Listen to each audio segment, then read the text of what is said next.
Have you ever felt surrounded, but still alone? Like life is closing in, enemies on the outside, doubts on the inside, and no one sees how tired you really are? What if I told you, there's a light that still shines in the middle of all this darkness? Psalm 27 isn't just a Bible verse, it's a survival guide for your soul. When the world goes quiet and the darkness comes creeping in, not just around you, but inside you, you start to question everything. You look around at the wreckage of your hope, at the silence that once was filled with laughter, and it feels like the light is gone. The kind of gone that makes you doubt it was ever there to begin with. The kind of gone that makes you scared to hope again, scared to breathe too deeply in case the pain rushes back in. Maybe that's where you are right now. Or maybe that's where you've been for so long that even the idea of peace feels like a cruel dream. But then out of that raw silence comes a voice, not yours, not the voice of the enemy whispering fear into your bones, but David's voice crying out across the ages, "The Lord is my light and my salvation. Whom shall I fear?" He's not speaking from a palace. He's not speaking from safety. He's speaking from shadows, from running, from hiding, from betrayal and war and trauma and grief. And yet, light, not just outside him, not just above him, not just some glow in the distance that he has to crawl toward. No, he says, "The Lord is my light."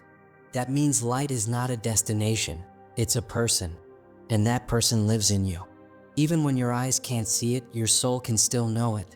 That's why this verse doesn't begin with a command, it begins with a confession. Because before you can fight fear, you have to declare what's true. The Lord is my light. When depression wraps around you like night, He's still the sunrise within. When shame tells you you're not worthy, He lights up your value. When lies scream that you're alone, His light whispers, "I'm here, and the Lord is my salvation." Not just someone who hands you a lifeline and hopes you pull yourself out. No, He's the one who dives into your drowning. He's the rescuer who shows up after the worst has already happened, after you've sunk, after you've failed, after you've given up. He's not afraid of your mess. He's not ashamed of your weakness. And He's not disappointed in how long it's taken you to cry out. Because He's been waiting, arms wide, light shining, ready to save. And so David asks a question that isn't really a question. It's a declaration with fire behind it. Whom shall I fear? You could hear the trembling in his voice, but you can also feel the steel. Because this isn't blind faith. This is battle-tested faith. This is a man who's faced lions, giants, armies, betrayal, and inner torment. This is someone who knows what it feels like to cry into a pillow with no answers. And still he declares it. Whom shall I fear? And I ask you now, whom shall you fear? The diagnosis? The rejection? The silence from someone who promised to be there? The deadlines, the debt, the decisions you regret? David isn't saying these things don't hurt. He's saying they don't get the final word. He's saying even when life breaks you down, the Lord is the stronghold that builds you back up. The Lord is the stronghold of my life. That means when everything around you crumbles, when the people you trusted walk away, when the job you gave your soul to ends, when the ground feels like it's giving out, God remains, unshaken, immovable, a fortress for your heart, your tears, your weakness. Not a wall to hide behind out of fear, but a refuge to stand tall in because of who's inside with you. If your strength comes from the one who created strength itself, then what enemy could truly defeat you? Not even the ones inside your own mind. Not the thoughts that say you're not enough. Not the memories that haunt you. Not the storms you never asked for. Because here's the truth, if God is your light, then no shadow can win. So let this be more than a verse. Let it be your anthem, your war cry, your whispered prayer when your voice is too weak to shout, your breath when you don't think you have any left. The Lord is my light. The Lord is my salvation. The Lord is the stronghold of my life. And so I will not fear, not because I'm strong, but because He is. Let the darkness come. Let the doubts rise. Let the future stay unknown. Because I'm not walking alone anymore. I'm walking in light. I'm walking with salvation. I'm walking with strength that cannot be shaken. And if that is true, whom shall I fear? No one. Nothing. Not anymore. If you're going through something personal, drop a comment. I'll do my best to help. And if this word touched your soul, don't leave empty. Share this. Subscribe for more messages like this one. Let others walk in this light with you. You're not alone. Not now. Not ever. Because the Lord is your light, and light always wins. There are nights when the shadows feel louder than the silence. When the memories you buried deep crawl back into your mind. Nights when you remember the people who turned on you, the ones who smiled to your face and stabbed you in the back. You remember how it felt when they laughed at your downfall, how they celebrated your suffering as if your pain fed them. You remember the lies they told, the rumors they spread, the way they twisted the truth just enough to make you the villain in their story. You didn't ask for the battle, but it came anyway. You didn't pick the fight, but you were dragged into it. And now your soul is weary, not just tired, but wounded. That's what David knew too. Psalm 27 verse 2 isn't just poetry, it's pain turned into prophecy. When the wicked advance against me to devour me, that's not a light phrase. That's a man describing being hunted, like a lion circling prey, like evil with teeth. He's not pretending the fight isn't real. He's not minimizing the betrayal or brushing off the danger. David knew what it felt like to have people chasing him, not out of justice, but out of jealousy. Not because he did wrong, but because his light threatened their darkness. But then, look closely, he says it in past tense. Not, they will stumble and fall. No, he says, it is my enemies and my foes who stumbled and fell. It's already done, already defeated. He's speaking from a place of confidence, not in himself, but in the one who surrounds him. David never says, I outsmarted them, or I outran them. He says, in essence, I stood in the presence of God, and the ground did the fighting. Because when God shows up, the foundation under your enemy starts to crack. The ones who came to tear you down end up tripping over their own pride, their own lies, their own wickedness. You see, there's a kind of strength that doesn't shout, a kind of power that doesn't swing back, and a kind of victory that comes only when you stop trying to defend yourself and let God step into the battle. Maybe you're there right now. Maybe you've been hurt deeply. Maybe someone has been plotting behind your back, trying to ruin your name, sabotage your peace, or shake your identity. And you're tired. You're exhausted from trying to prove your worth, explain your truth, or fight a war that never seems to end. But this is the shift. This is the healing moment. You don't need to prove anything. You don't need to match their energy. You don't need to lower yourself to fight a fire with more fire. The ones who rise against you will fall before you. Not because you shouted louder, not because you struck back, but because the Lord is with you. And where He is, justice reigns, truth rises, and no enemy can stand. Stand still, my friend. Let them talk, let them plot, let them pretend their lies will last. But you, stay grounded in God. Stay anchored in His promises, because the same God who caused Pharaoh's army to drown, who shut the mouths of lions for Daniel, who brought down Goliath with one stone, is the same God who will fight for you now. And the same God who lifted David when the world hunted him. He hasn't changed. You are not forgotten. You are not defeated. And you are not alone. When the wicked advance, they may think they've got you cornered. But the truth is, they're walking straight into a fall they never saw coming. Not because you're better, but because God is present. And His presence changes everything. So tonight, breathe. Release the weight. Let God be God. Because the ones who rise up to destroy you, He will bring down. Not with drama, not with noise, but with power. Quiet, holy, unshakable power. Psalm 27 verse 2, let it echo deep in your soul. When the wicked advance against me to devour me, it is my enemies and my foes who will stumble and fall. And they will, because God is with you. And when God is with you, no enemy stands a chance. If this speaks to what you're going through, drop a comment. I'll do my best to help you. You're not alone in this battle. You never were, and you never will be. Even if an army surrounds me, even if war rises like a storm and crashes at my door, even if every part of life feels like it's falling apart, my heart will not fear. That's not denial. That's not fake strength.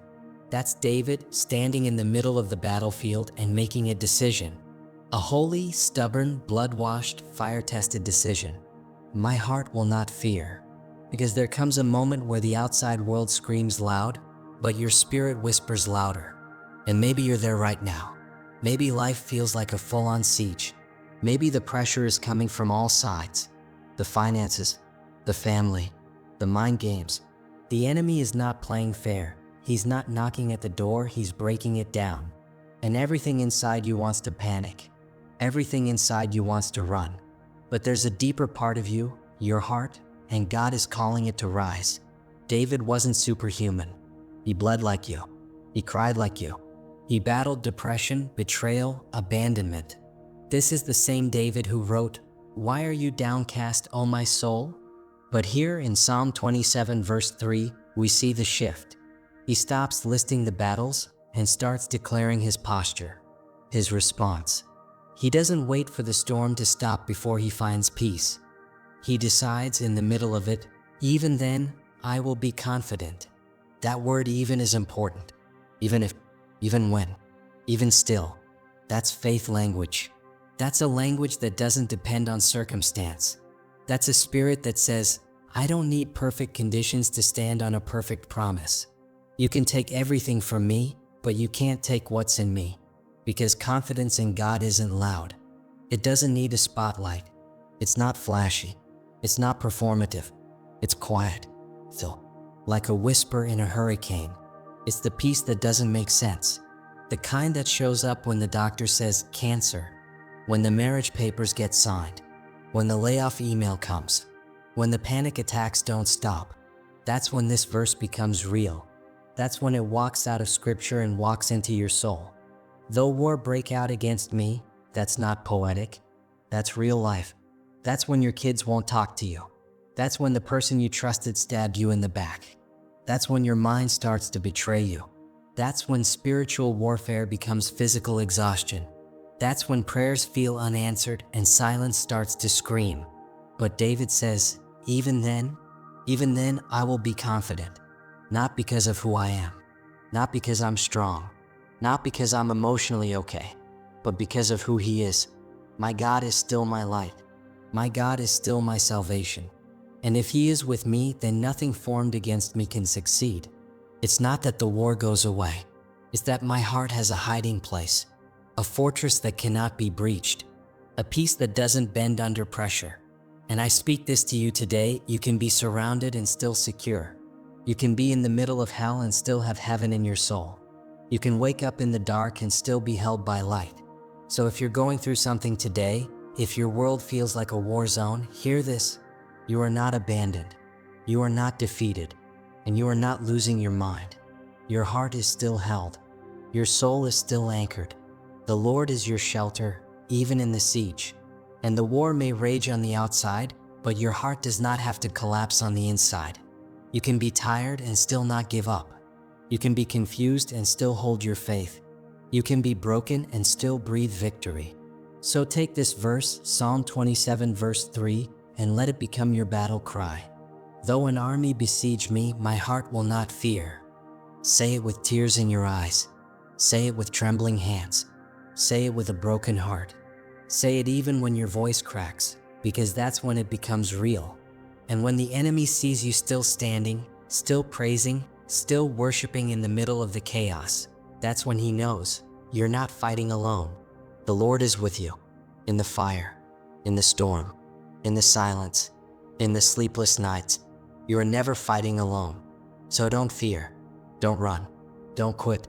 Even when the war breaks out against you, even then, you will be confident, because the battle is not yours. It belongs to the Lord, and your victory is coming. Your peace is coming. Your breakthrough is coming. Hold the posture, speak the promise, and trust the one who fights for you. Amen. If your world could offer you anything, absolutely anything, what would you ask for? Would you ask for success? For healing? For safety from the people who've wronged you? Would you ask for strength to win the battle? Or maybe a way out of the valley you're stuck in? David could have asked for all of that. After all, he was a warrior, a leader, a man constantly under threat. But when he opened his heart before the Lord, He whispered something that didn't make sense in a world full of pain. He said, "One thing I ask, just one thing." And it wasn't comfort. It wasn't control. It wasn't for the storm to stop. It was for the presence of God, that I may dwell in the house of the Lord all the days of my life. David didn't want a visit from God. He wanted to move in. He didn't want a temporary miracle. He wanted eternal closeness. He wasn't chasing a feeling. He was seeking a person. To gaze on the beauty of the Lord, to seek Him in His temple. Not just to survive the war outside, but to restore the soul inside. That's the cry of someone who's been broken, who's been surrounded, and who's learned something through the fire. God is not a vending machine. He's not a quick fix. He is the treasure. And to dwell with Him is the real miracle. Sometimes when life shakes us, we start praying for the shaking to stop. But David shows us something deeper. He teaches us that the shaking might still happen. But when your roots are in the presence of God, you stop shaking. You can be in chaos and still feel peace. You can be surrounded and still feel safe. You can lose everything and still not lose yourself. Because peace doesn't come from your situation behaving. It comes from your soul being anchored in something unshakable. And here's what's powerful. David doesn't just say, visit the house. He says, dwell. That means stay. Stay even when it's dark. Stay even when it's quiet. Stay even when it feels like God is distant. Because sometimes the peace doesn't come in a flash. Sometimes it comes through the daily discipline of presence. Showing up before God. Sitting in the quiet.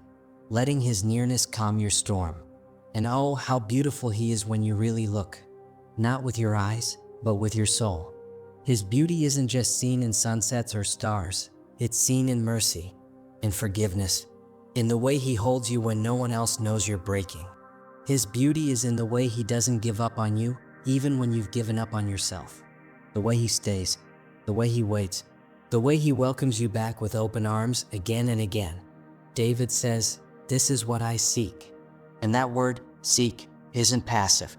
It's not waiting around for God to show up. It's getting up and going after Him. It's waking up early just to whisper His name. It's falling asleep with a Bible on your chest and tears in your eyes. It's walking through life with a hunger not for the world, but for the one who made the world. It's not chasing blessings. It's chasing the blesser.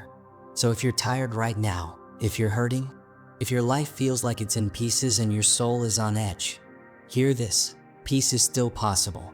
But it's not found in getting everything fixed. It's found in getting closer. Closer to the God who sees your pain and still invites you in. Closer to the Savior who bore your shame and still calls you beautiful. Closer to the Spirit who knows your weakness and still gives you strength. You don't need to earn it. Just dwell. Just show up. Just whisper, God, I'm here. And I want you more than anything else. That's what David did. And that's how peace became more than a concept. It became a person he knew. It became a presence he couldn't live without. You don't have to have all the answers. You don't have to clean yourself up. You don't have to win every battle to enter the temple. You just have to want Him. And if you do, even now, He'll meet you right here, in your weakness, in your confusion, in your quiet. And as you gaze on Him, not on your fear, not on your failures, you'll begin to change. Not because the storm stops, but because the presence steps in. And when that happens, you'll say what David said, not out of poetry, but out of experience. One thing I ask, this only do I seek. Not to be right, not to be rich, not even to be rescued, but to be with you, O Lord, to dwell, to gaze, to seek forever. That's where healing begins. That's where fear melts. That's where you come home, not to a place, but to a person. And He's been waiting for you all along. There will be a day of trouble. That's not a warning, it's a fact. Life doesn't ask permission before it breaks. It doesn't check if you're ready before the storm hits. One phone call, one diagnosis, one betrayal, one breaking point, and suddenly you're there, in the day of trouble. The kind of trouble that doesn't just shake your circumstances, it shakes your soul. And in that day, you might feel like no one sees you. Like you're standing in the middle of a battlefield with no shield, no cover, and nowhere left to run. But Psalm 27 verse 5 whispers something powerful into that pain. For in the day of trouble, he will keep me safe in his dwelling. He will. Not maybe. Not if you pray hard enough or prove yourself worthy. Not if you clean yourself up first or figure it all out. No conditions. Just covenant. He will. God doesn't walk away when the skies turn black. He walks closer. He doesn't leave you exposed, he hides you. He draws you into his sacred tent, into the secret shelter where enemies can't follow and fear loses its grip. That sacred tent, it's not a place built by hands. It's his presence. That holy, invisible refuge where he covers you, cradles you, calms you. Like a mother eagle with her babies, wings spread wide to absorb the impact so the little ones underneath don't have to feel it. That's how God shields you, not from the storm's existence, but from its destruction. You may hear the thunder, you may feel the wind, but it won't take you out, because he's already taking you in. And then something even deeper happens. He doesn't just hide you, he elevates you. He will set me high upon a rock. That rock is not a symbol of escape, it's a promise of victory. He lifts you to a place your enemies can't reach. He raises your soul above the fear, above the chaos, above the lies that whisper, you're not gonna make it. You don't just survive the flood, you rise above it. Not because the water stopped rising, but because your God raised you higher. And maybe right now, nothing around you has changed. The storm still rages. The trouble still looks real. The pain still echoes. But something in you is shifting. Because the presence of God doesn't always remove the location, but it always repositions your spirit. He puts you on solid ground even if your world feels like it's sinking. He sets you high even when you feel low. That's what grace does. It changes your posture while you're still in the valley. It lifts your heart before it lifts your circumstances. So if today feels like that day of trouble, if you're tired of fighting, tired of pretending, tired of barely holding it together, come into the tent. You don't have to stand out there alone. Let him hide you. Let him carry you. Let him set you on that rock. You are not forgotten. You are not unprotected. You are not falling apart, you're being lifted up. Even now, even here. And if you're going through something personal, drop a comment. I'll do my best to help. You're not alone.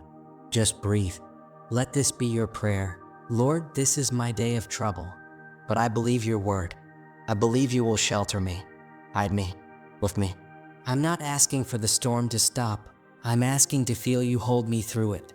Because his presence doesn't promise the absence of trouble, but it does promise the presence of peace. And that changes everything.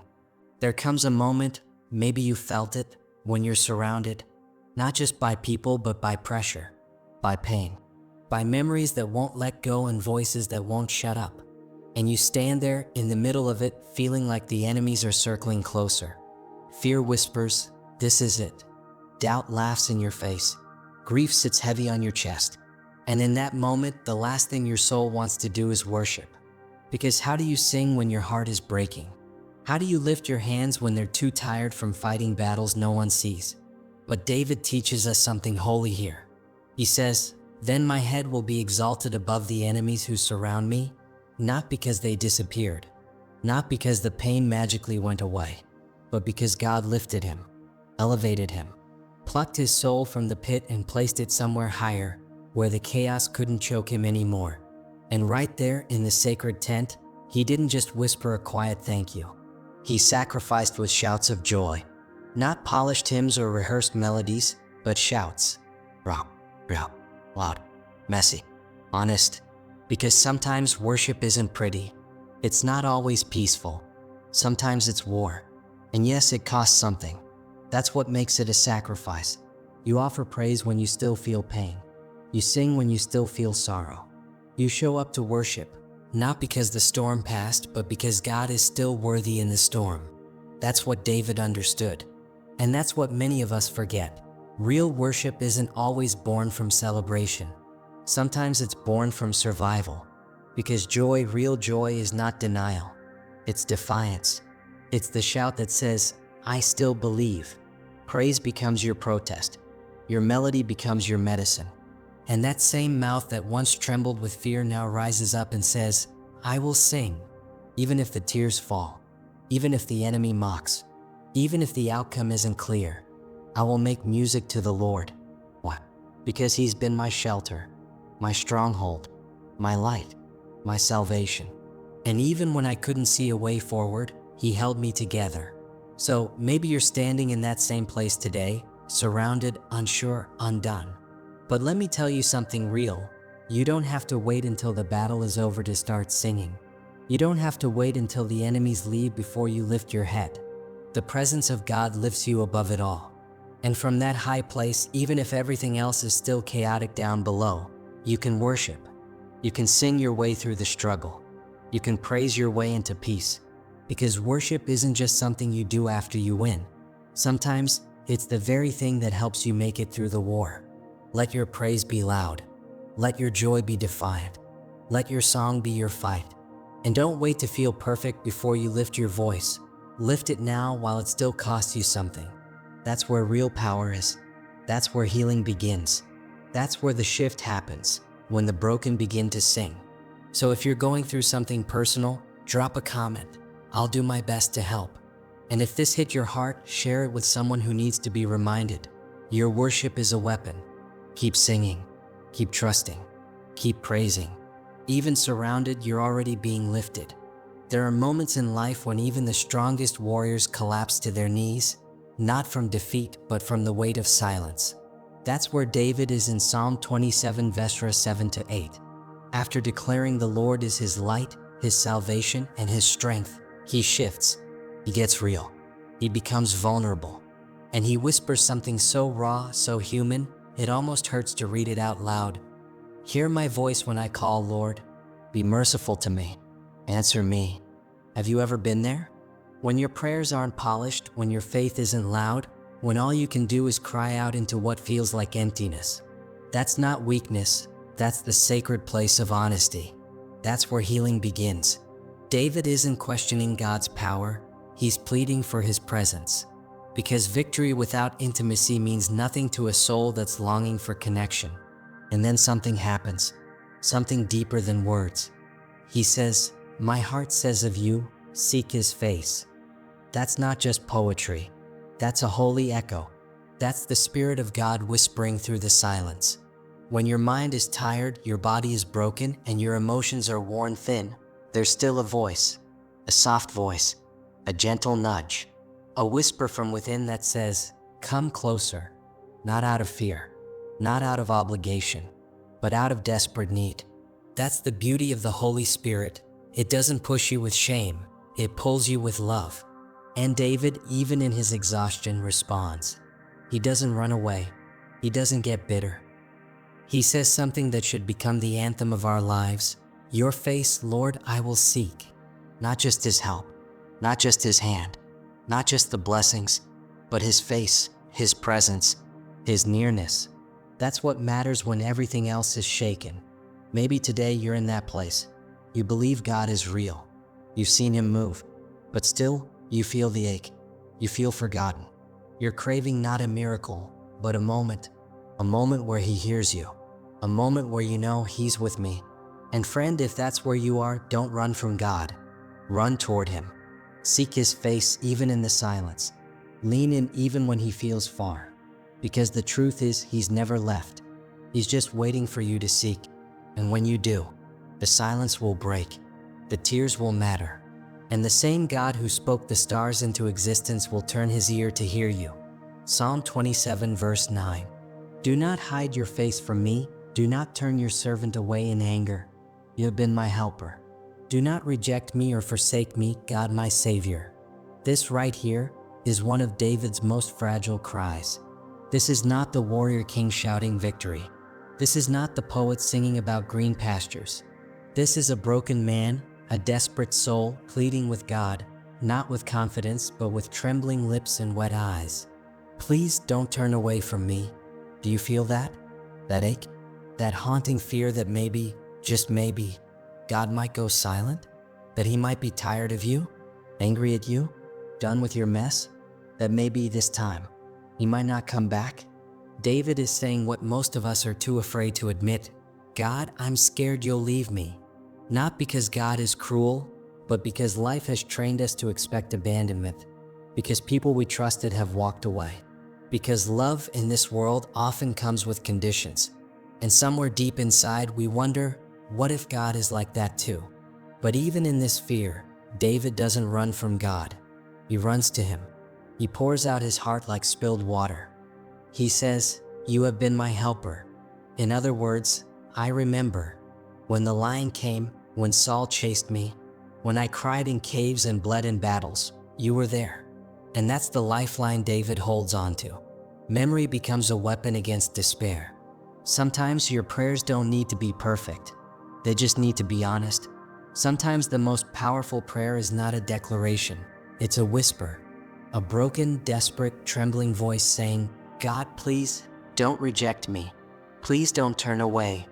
And listen, if that's you tonight, if you feel unworthy, if shame has wrapped itself around your heart, if the silence of heaven is louder than your screams, then pray like David. Pray scared. Pray trembling. Pray honestly. Say, "Lord, I remember what you've done. You helped me before. You showed up in ways I didn't even ask for. You carried me when I didn't have legs to stand. You whispered to me when the world went quiet. Please, Jesus, do it again." And even in that fear, faith is still alive. Because it takes faith to say, "God, don't leave me." It means you believe He could stay. It takes faith to say, "You have been my helper." It means you haven't forgotten His goodness. So take courage, dear heart. God does not abandon His own. He's not angry at you. He's not walking away. He's not tired of your tears. His face may feel hidden, but His presence is not gone. His silence may feel heavy, but it's not rejection, it's preparation. His delay is not desertion, it's deeper intimacy. Even when you feel forgotten, you are still held. Even when you feel unworthy, you are still loved. Even when you feel disqualified, grace still calls your name. So cry like David. Let your soul break open. Let your fears pour out. And then wait, because He hears you. And the same God who helped before is already moving again. You are not forsaken. You are not rejected. You are not alone. He is still your Savior. And He's not finished with you yet. Psalm 27 verse 10. Though my father and mother forsake me, the Lord will receive me. There are wounds in this life that don't bleed on the surface, but they bleed deep inside the soul. And David knew that kind of wound. The kind that comes not from strangers or enemies, but from the very people who were supposed to love him most. His father, his mother, his family.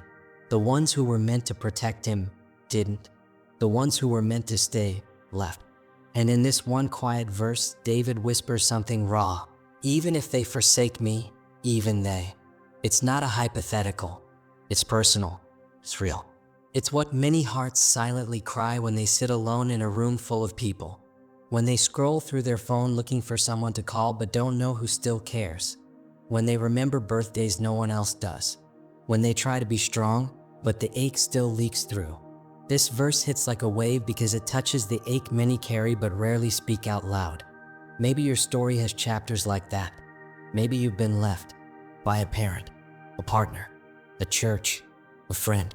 Someone who said they'd stay but walked out anyway. Maybe you've spent years trying to be good enough, strong enough, quiet enough, perfect enough, just to keep someone from leaving again. And even now, part of you still fears that if people really knew the real you, they'd walk away too. That you'll always be too much for some and not enough for others. That love is something you have to earn, and acceptance is always one mistake away from vanishing. But then David shifts. He doesn't stay in the sorrow. He brings the pain into the presence of God. The Lord will receive me. Those 5 words hold a world of healing. God will receive me, not tolerate me, not just allow me in out of pity. He receives me, embraces me, chooses me, not because I performed well, but because I'm His. Not because I always get it right, but because He never gets it wrong. And friend, that's the promise that can carry you through every abandonment, every rejection, every "I'm sorry, but I can't stay." Because even when others let go, God still holds on. When others walk away, God walks in. When the world says you're too broken to be wanted, He opens His arms and says, "You are mine." Maybe no one ever said that to you. Maybe you've never been chosen first. Maybe you've never felt like you truly belonged. But here's the truth tonight. You are not rejected. You are not forsaken. You are not abandoned. You are received by the one who knit you together in your mother's womb, by the one who stood beside you in every lonely night, by the one who wept when you wept and stayed when others left. God's love isn't like human love. It doesn't flinch at your mess. It doesn't walk out when you fall short. It doesn't shrink when you feel unworthy. His love is stubborn, constant, eternal, and where others gave up on you, He gave everything for you. So let that truth sink deep tonight. Let it break through the walls you built just to survive. Let it soften the parts of you that stopped believing anyone would stay. Let it speak louder than every lie that told you you're not enough. Because the truth is, you are chosen.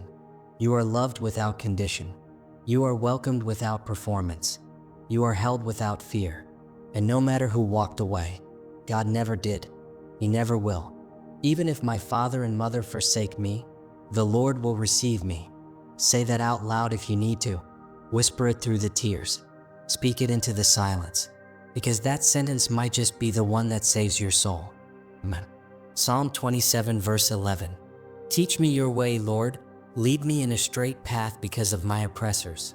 There comes a time when the fight isn't just against what's outside of you, but what's rising inside you. And David knows that. He's not just pleading for escape. He's asking for direction. And there's a difference. Because anyone can cry out when life hurts, but it takes humility to say, God, don't just take me out of this. Teach me through this. That's the cry of a soul that's tired of wandering.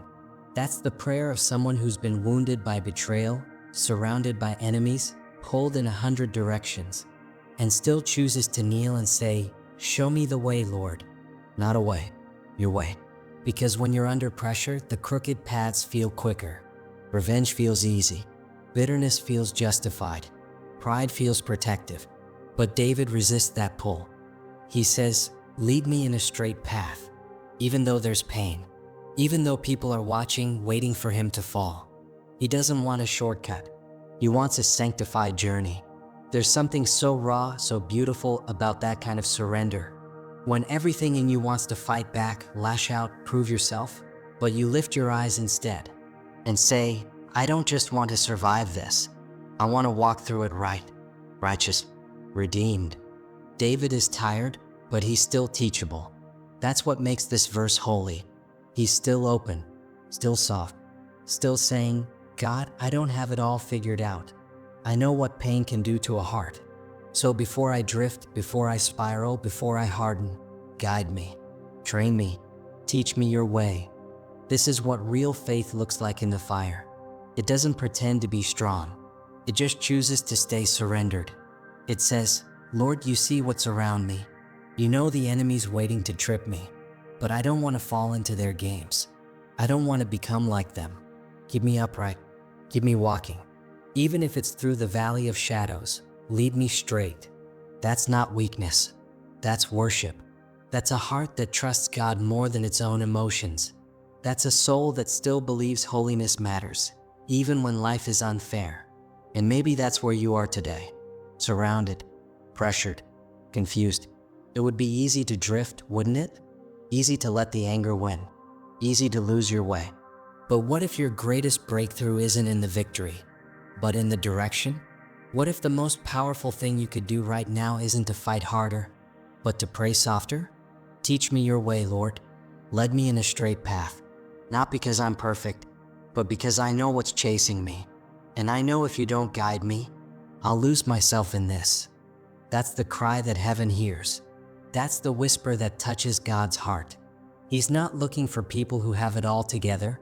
He's looking for people who are willing to be led, who still believe his way is better even when it's longer, even when it hurts, even when you can't see the end yet. So pause right now. Let the anger fall off your shoulders. Let the fear go quiet for a moment and ask him right here in this sacred silence, teach me, guide me, lead me. Even if I don't understand it all, just don't let me walk alone, because he will. He always does.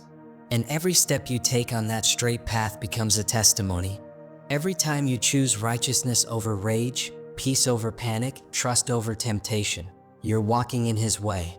And even if your oppressors are still watching, even if the valley hasn't ended yet, you're not stumbling anymore. You're being led.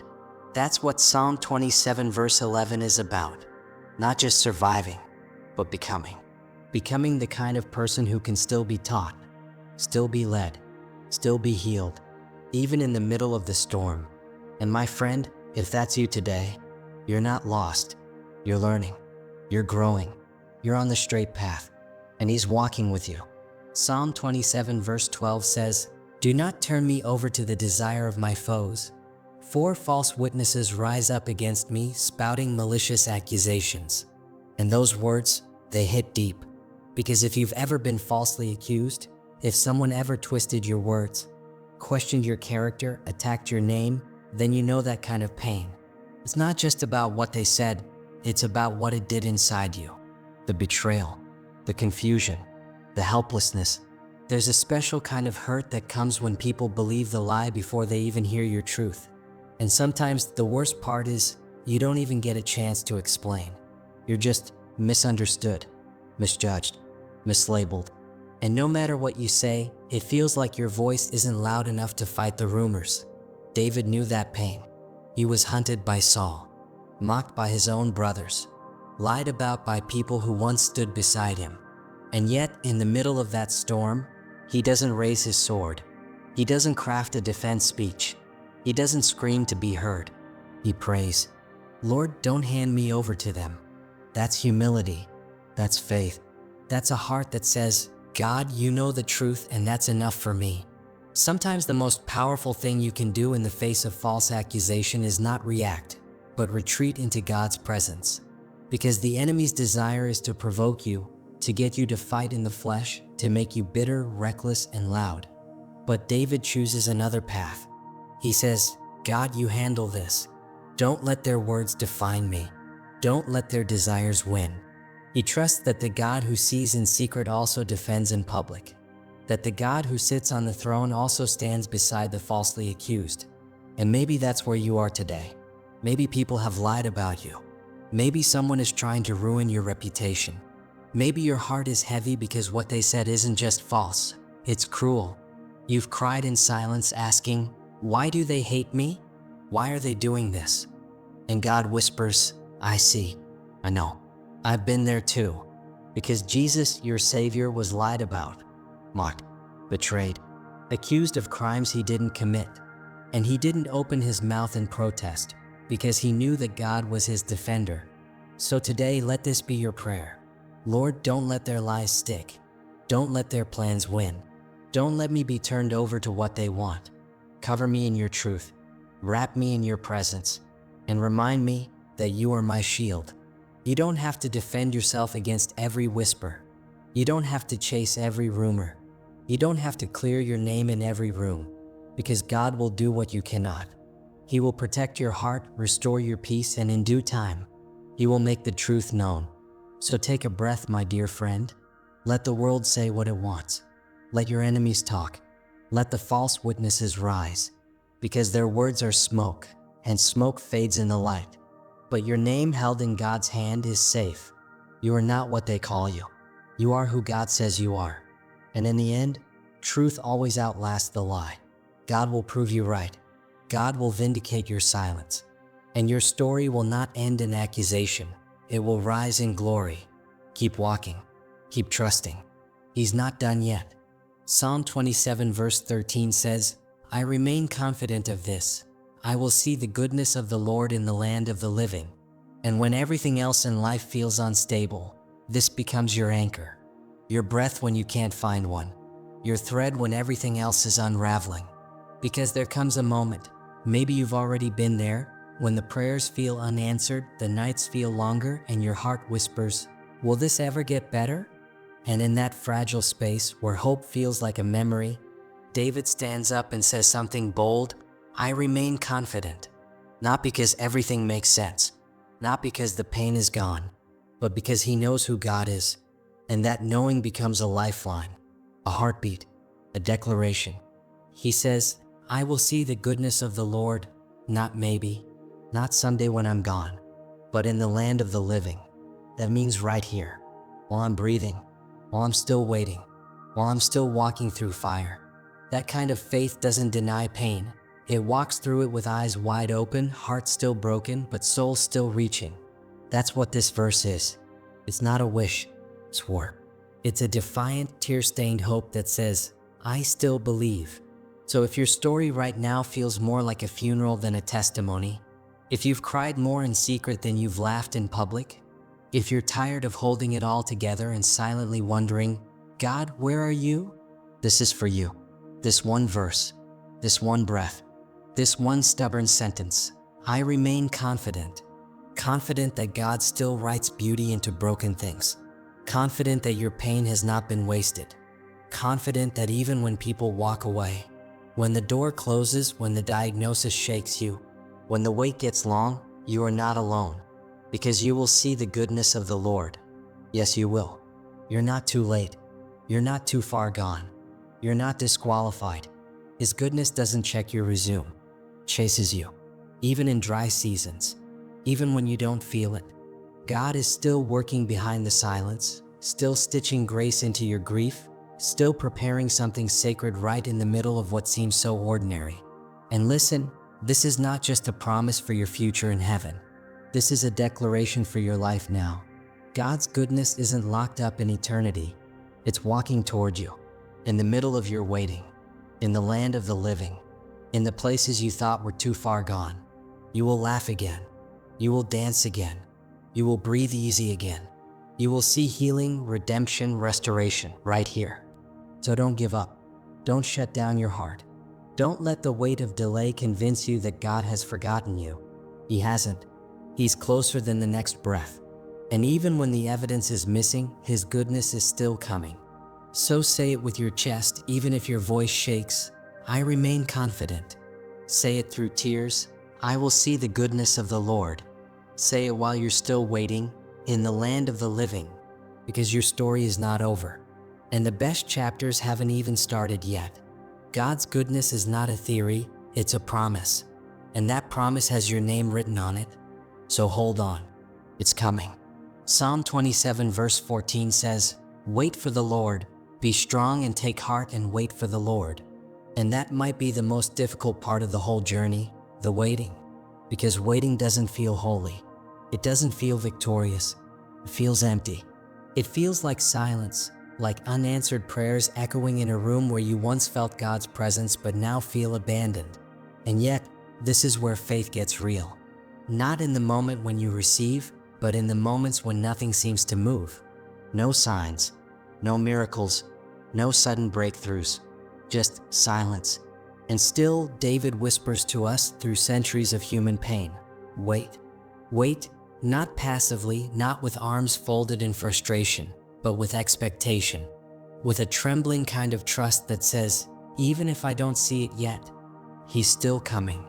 You see, waiting on God doesn't mean you've lost your way. It means you're walking in it.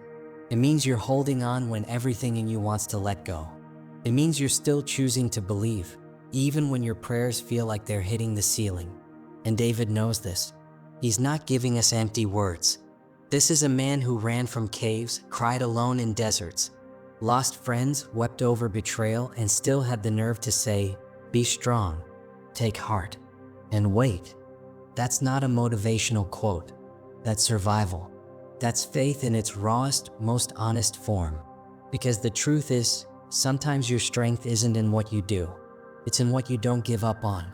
It's in staying still when every fear in you screams to run. So take heart, my friend. That means guard your heart, lift your heart, encourage your heart. Don't let despair write the final word. The God who showed up before, the one who split seas and healed wounds and whispered hope in the midnight hour, He will show up again. He may not come when your calendar says so. He may not answer the way you imagined, but He will come. And when He does, it will be worth every tear, every silence, every day you waited with nothing but hope in your chest and a whisper in your soul saying, keep holding on. So if you're in that place right now, in between what you prayed for and what you haven't seen yet, this verse is your anchor. This is your breath when it feels like the air is gone. Wait for the Lord. Be strong even when you feel weak. Take heart even when it's breaking. And wait, because He's not late. He's preparing something that's going to be worth the time it took to get there. And until then, hold on. Hold still. Hold close to Him. He's not forgotten you. He's forming you. And when it's time, you will rise. If this spoke to something deep in your soul, don't scroll past it. You're not here by accident. God sees you. He is your light, your salvation. And He's not done with your story. If you're walking through darkness, type, "I will see the goodness of God," in the comments below. And if you need prayer, drop your name. I'll be reading. I'll be praying. And together we'll wait on the Lord. Subscribe if you want more faith-filled words like this. And share this with someone who needs light in their night.